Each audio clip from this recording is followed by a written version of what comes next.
அறிவு தோண்ட தோண்ட ஊற்று நீரானது கிடைப்பது போல நம்மளுடைய கல்வி படிக்க படிக்க மட்டும்தான் நம்மளுடைய அறிவு வளரும். கேடில் விழிச்செல்வம் கல்வி ஒருவருக்கு மாடல்ல மற்றையவை. நம்மளுடைய செல்வங்களிலேயே மிகச்சிறந்த செல்வம் அப்படின்னா எது சாமி? கல்வி. எல்லா பொருட்களுமே அழிஞ்சு போயிடும் இல்லையா? இந்த கல்வி மட்டும்தான் நம்மளையும் வாழ வைக்கும், நமது சமுதாயத்தையும் வாழ வைக்கும் இல்லையா? அதற்காகத்தான் நம்ம பள்ளிக்கூடம் வரோம். இதற்காகத்தான் நான் இந்த கற்கை நன்றே அப்படிங்கிற ஒரு நூலை என்னுடைய 35 வருட பணிக்காலத்தில் நான் சந்தித்த குழந்தைகள், அந்த குழந்தைகளை நான் எப்படியெல்லாம் கொண்டு வந்தேன், ஒரு நூல் ஒண்ணு நான் எழுதியிருக்கேன் தங்கங்களா. இந்த நூல்ல சிறப்பா கொடுத்திருக்கிறது மெயினானது சிறப்பு குழந்தைகள். சிறப்பு குழந்தைகள் எல்லா குழந்தைகளும் நம்ம எல்லாம் விளையாடுறோம். சில குழந்தைகளிடம் சிறிய குறைபாடுகள் இருந்தாலும் அந்த குறைபாட்டை ஒரு குறைபாடாக சொல்லக்கூடாது. நம்ம ஆசிரியர்கள் அந்த குழந்தைகளிடம் அன்பு செலுத்த வேண்டும், பெற்றோர்கள் அன்பு செலுத்த வேண்டும், குழந்தைகள் முன்னிலையில் அந்த குழந்தைகளை பாராட்ட தெரிவிக்க வேண்டும். அப்பொழுது அந்த குழந்தையும் நம்ம பள்ளியில மற்ற குழந்தைகள் மாதிரி முன்னாடி வர நிறைய வாய்ப்புகள் உண்டு என்பதை நான் உணர்ந்து இந்த நூலை எழுதியுள்ளேன். மேலும் இந்த நூல்ல நான் என்னென்ன குறிப்பிட்டிருக்கிறேன் அப்படின்னா, ஸ்கூல்னா என்ன? நான் பாத்தீங்கன்னா ஒரு அரசுப்படி, என்னுடைய அப்பா மருத்துவர், ஹோமியோபதி டாக்டர். எங்க அப்பா என்னை டாக்டர் படிக்க வைக்கணும்னு ரொம்ப ஆசை. என்னை கொண்டு போய் அரசு பள்ளியில சேர்க்கிறாங்க. 3rd ஸ்டாண்டர்ட் வரைக்கும் நான் ஸ்கூலுக்கே போக மாட்டேன். பள்ளிக்கூடம்னா எனக்கு வேண்டாம், நான் ஸ்கூலுக்கே போகலப்பா, என்னை விட்டுருங்க, நான் ஐயான்னு தான் கூப்பிடுவேன் என்னுடைய தந்தைய. நான் ஸ்கூலுக்கே போகலீங்க ஐயா, நான் எனக்கு படிக்க விருப்பம் இல்லை, விட்டுருங்க, நான் ஏதாவது மாடு ஏதாவது வாங்கி நான் பழச்சுக்கிறேன் நான் அப்படிதான் சொன்னேன். நான் ஒரு பள்ளினாலே எனக்கு பிடிக்காது, ஆசிரியர்னா பயம். அப்போ எனக்கு என்னுடைய ஒரு ஆசிரியர் நடராஜ் வாத்தியார், அவரு, உனக்கு என்னத்தால நீ ஸ்கூலுக்கு வர மாட்டேங்கிற? எனக்கு பயமா இருக்குது சார், அங்க ஸ்கூலுக்கு வந்தா பெரம்பு இருக்குது, அடிச்சு போடுவாங்க, இப்படி எல்லாம் எனக்கு நான் அவங்க கிட்ட சொல்றேன். அப்போ உன்னை ஒருத்தர் அடிக்க மாட்டோம், நீ வா ஸ்கூலுக்கு வா, நீ நல்லா படி. 4th ஸ்டாண்டர்ட்ல இருந்து அந்த பள்ளிக்கூடத்துக்கு எனக்கு ஆசையை தூண்டின என்னுடைய ஆசிரியருக்கு, அவர் இப்ப இல்ல, தெய்வமாகிட்டாரு, அவருக்கு ஃபர்ஸ்ட் நான் நன்றியை தெரிவித்துக் கொள்கின்றேன். என்னை இந்த இடத்துல கொண்டு வந்து சேர்த்தது அந்த என்னுடைய தந்தை, தாய், என்னுடைய குரு, அந்த சாரையும் நான் சொல்லலாம். இது போல நிறைய ஆசிரியர்கள் இருக்காங்க என்னுடைய வாழ்க்கையில நான் முன்னேறியதுக்கு. அப்புறம் வகுப்பறைனா என்ன, குழந்தைங்களுக்கு பள்ளிக்கூடம்னா என்ன, வகுப்பறைனா என்ன, அதே போல ஸ்கூலுக்கு வந்தோம்னா ஹோம்ஒர்க் பண்ணணும், படிக்கணும், எழுதணும், இந்த கவலை எல்லாம் இருக்குது இல்லையா? அதைய பற்றி அந்த நூல்ல நான் குறிப்பிட்டிருக்கேன். 2வது, இந்த உலகமே நம் கையில் தான். இந்த உலகமே நம் கையில், நம்ம நினைச்சோம்னா எல்லாத்தையுமே சாதிக்க முடியும் அப்படிங்கிற ஒரு தலைப்புல கொண்டு வந்திருக்கேன். அப்புறம் நம்ம ஒரு செயல் செய்யல எப்பவுமே நீங்க இப்ப எங்களுக்கு வாழ்க்கையில நாங்க இப்ப நாளைக்கு என்ன ஸ்கூலுக்கு வரணும், என்ன ஒர்க்குன்னு நாங்க திட்டமிடுறோம். நீங்க என்ன திட்டமிடல் தேவைன்னா, நாளைக்கு என்ன பாடம் நடத்துறா படிக்கணும், என்ன ஹோம்ஒர்க், சாயங்காலம் போயிட்டு அந்த ஹோம்ஒர்க் என்ன, பாடம் என்னங்கறத நீங்க தெளிவா திட்டமிட்டு படிக்க வேண்டும் என்பதை கொண்டு வந்திருக்கின்றேன். எல்லாமே சாத்தியம், எல்லா குழந்தைகளாலையும் எல்லாமே படிக்க முடியும். என்னால பாட்டு வராது, எழுத்து வராது, எதுவும் கிடையாது, எல்லாத்தினாலையும் எல்லாம் முடியும் அப்படிங்கிற ஒரு கருத்தையும் கொண்டு வந்திருக்கேன். நெக்ஸ்ட், நம்ம ஒவ்வொருத்தருமே சயின்டிஸ்ட் தான், எல்லாமே நிபுணர் ஆகலாம். நம்ம அதான் ஒவ்வொருத்தர்கிட்ட என்னென்ன டேலண்ட் இருக்குன்னு கொஞ்சம் ஆசிரியர்களாகிய நாங்கள் தெரிஞ்சுக்குவோம். எங்களை காட்டிலும் பேரண்ட்ஸ் நீங்க கண்டுபிடிங்க, அந்த குழந்தைகிட்ட என்ன டேலண்ட் இருக்கு, டிராயிங் இருக்கா, பாட்டு இருக்கா, பேச்சு போட்டி இருக்கா, அவங்கிட்ட என்னத்தை அவன் ஆசைப்படுறாங்கிறத கண்டுபிடிச்சு எங்க கிட்ட சொல்லுங்க. கண்டிப்பா அந்த குழந்தைய நம்ம நல்ல ஒரு பெரிய ஒரு அறிஞராக உருவாக்க வாய்ப்பு இருக்கு.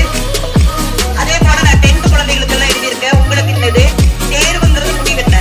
இப்ப நான் இங்க எக்ஸாம் எழுதுறீங்க, பாஸ் ஆனாலும் சரி, மார்க் குறைந்தாலும் சரி, கவலைப்பட தேவையில்லை. இந்த தேர்வு எழுதக்கூடிய தைரியம் இருக்கு இல்லையா, அதுவே நமக்கு வாழ்க்கையில வெற்றி பெறக்கூடிய ஒன்றுன்னு சொல்லி எழுதி படிச்சா மட்டும் பத்தாது.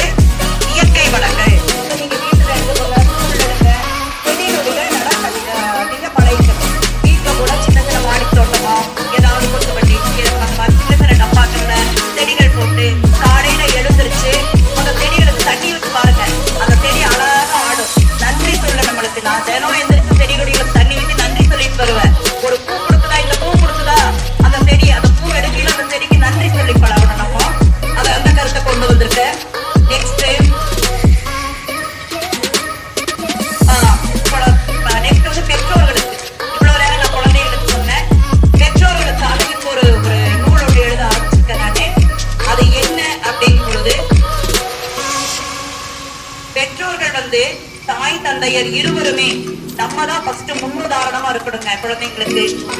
நம்ம எப்படி இருக்கிறோமோ நம்மளை பார்த்து அந்த குழந்தை நம்ம என்ன பண்றோமோ அதைத்தான் அவன் வந்து இங்க செய்வான், வெளியில செய்வான். சமுதாயத்துல அவனுக்கு அதுதான் அந்த பழக்கம் வரும்.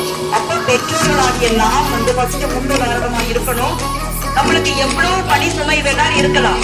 அந்த பணி சுமை இருந்தாலும் கூட குழந்தைகள் வீட்டுக்கு வந்தோன்னே அந்த குழந்தைகளுக்கு என்ன தேவை, ஒரு கைகால் வச்சு கழுவிட்டு அவங்களை சாப்பிட வச்சுட்டு 2 வார்த்தை அன்பா உட்காந்து என்ன சாமி இன்னைக்கு நடத்துனாங்க, ஸ்கூல்ல என்ன பண்ணல, புக்கெல்லாம் கொண்டு வந்திருக்கியா, அந்த மாதிரி நீங்க அவங்க கிட்ட அன்பு காட்டுங்கள்.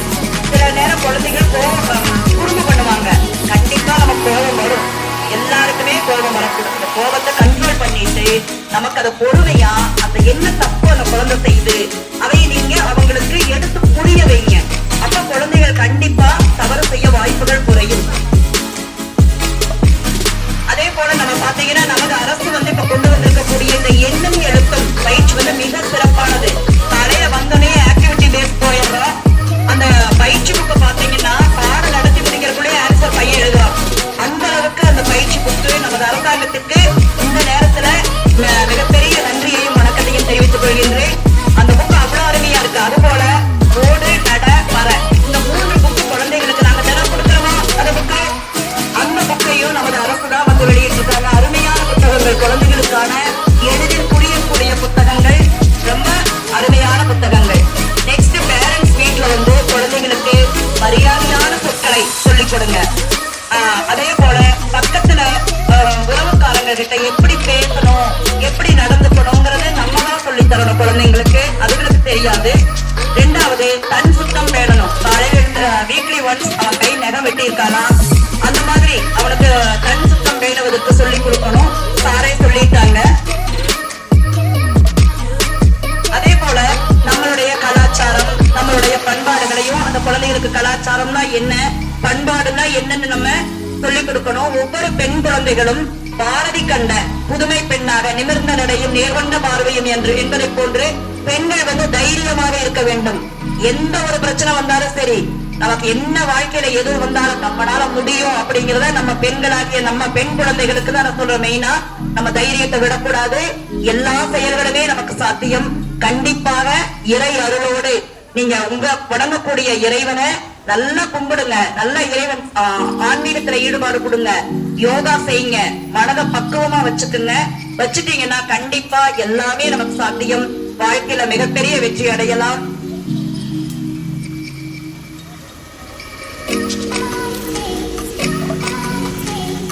சரிங்க, இதுவரைக்கும் பேசியதுக்கு நன்றி.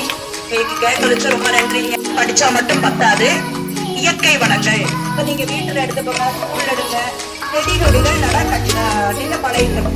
வீட்டுல கூட சின்ன சின்ன மாடி தோட்டமா ஏதாவது கொத்து கட்டி அந்த மாதிரி சின்ன சின்ன டப்பாக்கள்ல செடிகள் போட்டு காலையில எழுந்திருச்சு அந்த செடிகளுக்கு தண்ணி ஊற்றி பாருங்க. அந்த செடி அழகா ஆடும். நன்றி சொல்ல நம்மளுக்கு. நான் தினம் எந்திரிச்சு செடி கொடிகளுக்கு தண்ணி ஊற்றி நன்றி சொல்லிட்டு வருவேன். ஒரு பூ கொடுக்குதா, இந்த பூ கொடுக்குதா, அந்த செடி அந்த பூ எடுக்கணும், அந்த செடிக்கு நன்றி சொல்லி பழகணும். நம்ம அதை அந்த கருத்தை கொண்டு வந்திருக்கேன்.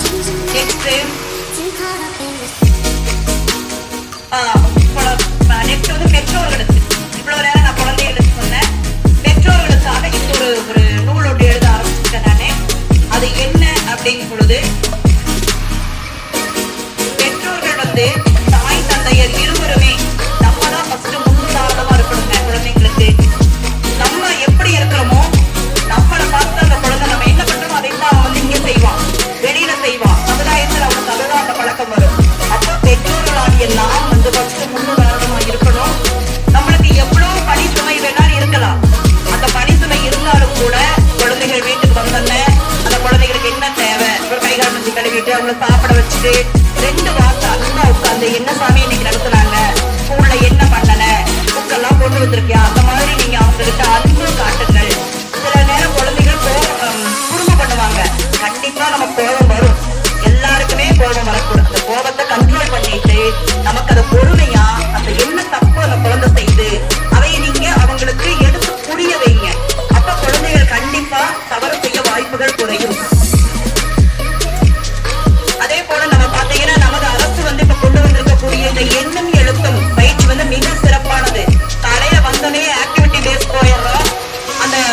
புக்கை பாத்தீங்கன்னா பாடம் நடத்தி முடிக்கிறதுக்குள்ளே ஆன்சர் பையன் எழுதுறான். அந்த அளவுக்கு அந்த பயிற்சி புக்கு நமது அரசாங்கத்துக்கு இந்த நேரத்துல மிகப்பெரிய நன்றியையும் வணக்கத்தையும் தெரிவித்துக் கொள்கின்றேன். அந்த புக்கு அவ்வளவு அருமையா இருக்கு. அது போல ஓடு நட பற இந்த 3 புக்கு குழந்தைகளுக்கு நாங்க தினம் கொடுக்கிறோமா அந்த புக்கு, அந்த புக்கையும் நமது அரசுதான் வந்து வெளியிட்டிருக்காங்க. அருமையான புத்தகங்கள், குழந்தைகளுக்கான எளிதில் புரியக்கூடிய புத்தகங்கள், ரொம்ப அருமையான புத்தகங்கள். நெக்ஸ்ட் பேரண்ட்ஸ் வீட்டுல வந்து குழந்தைகளுக்கு மரியாதையான சொற்களை சொல்லிக் கொடுங்க. அதே போல பக்கத்துல உறவுக்காரங்க கிட்ட எப்படி பேசணும், எப்படி நடந்துக்கணுங்கிறது நம்ம தான் சொல்லி தரணும் குழந்தைங்களுக்கு. அதுகளுக்கு தெரியாது. 2வது தன் சுத்தம் பேணணும். காலையில வீக்லி ஒன்ஸ் அவன் கை நகம் வெட்டி இருக்கானா அந்த மாதிரி அவனுக்கு தன் சுத்தம் பேணுவதற்கு சொல்லி கொடுக்கணும். சாரே சொல்லிட்டாங்க. அதே போல நம்மளுடைய கலாச்சாரம், நம்மளுடைய பண்பாடுகளையும் அந்த குழந்தைகளுக்கு கலாச்சாரம்னா என்ன, பண்பாடுனா என்னன்னு நம்ம சொல்லிக் கொடுக்கணும். ஒவ்வொரு பெண் குழந்தைகளும் பாரதி கண்ட புதுமை பெண்ணாக நிமிர்ந்த நடையும் நேர்வந்த பார்வையும் என்று என்பதை போன்று பெண்கள் வந்து தைரியமாக இருக்க வேண்டும். எந்த ஒரு பிரச்சனை வந்தாலும் சரி, நமக்கு என்ன வாழ்க்கையில எது வந்தாலும் நம்மளால முடியும் அப்படிங்கிறத நம்ம பெண்களாகிய நம்ம பெண் குழந்தைகளுக்கு தான் சொல்றோம். மெயினா நம்ம தைரியத்தை விடக்கூடாது. எல்லா செயல்களுமே நமக்கு சாத்தியம். கண்டிப்பாக இறை அருளோடு நீங்க உங்க புடங்கக்கூடிய இறைவனை நல்லா கும்பிடுங்க. நல்ல இறைவன் ஆன்மீகத்துல ஈடுபாடு கொடுங்க. யோகா செய்யுங்க. மனதை பக்குவமா வச்சுக்குங்க. வச்சுட்டீங்கன்னா கண்டிப்பா எல்லாமே நமக்கு சாத்தியம். வாழ்க்கையில மிகப்பெரிய வெற்றி அடையலாம்.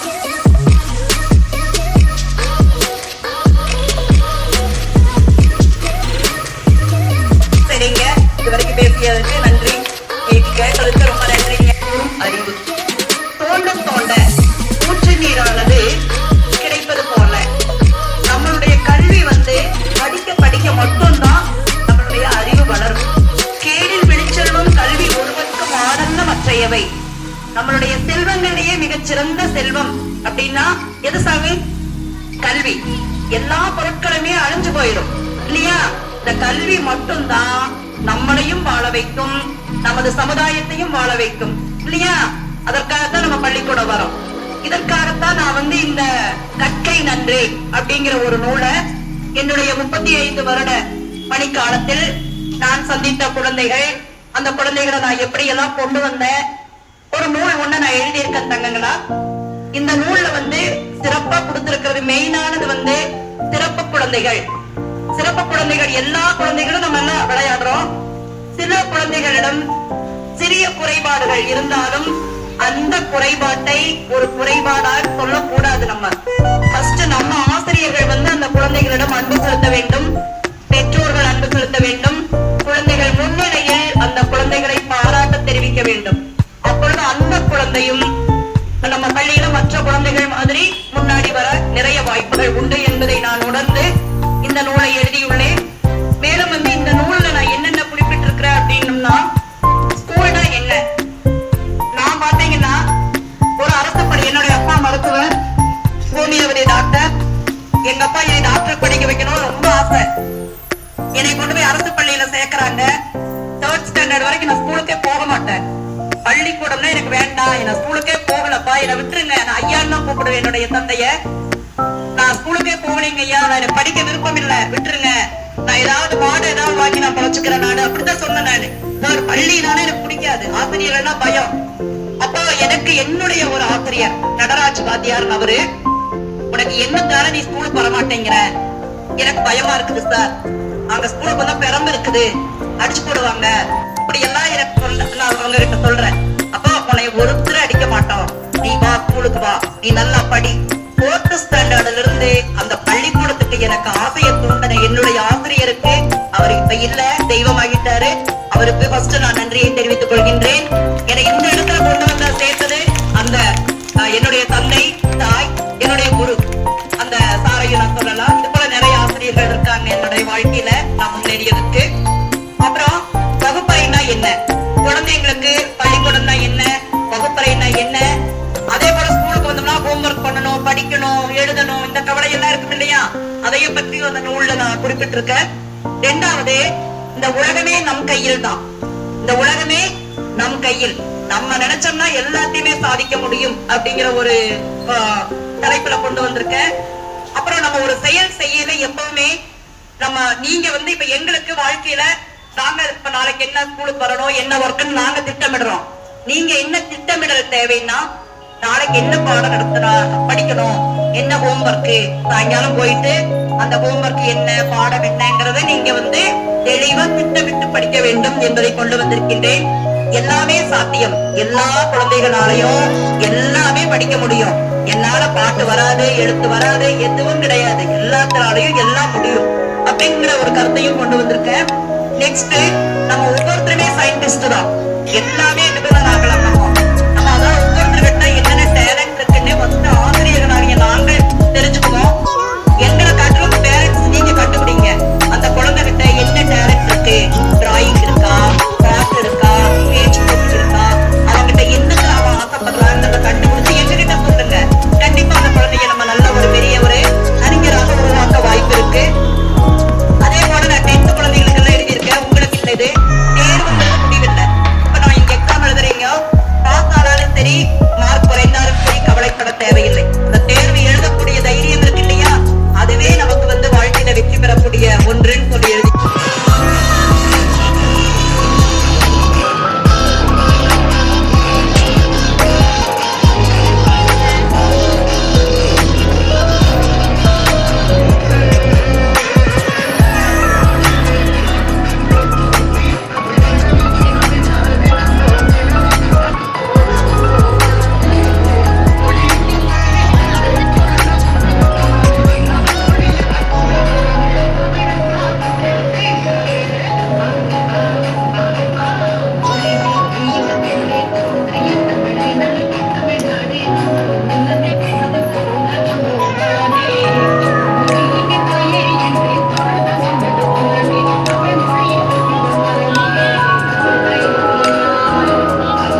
வணக்கத்தை தெரிவித்துள்ளோம்.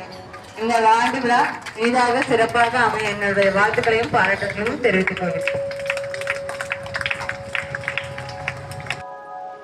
Thank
you.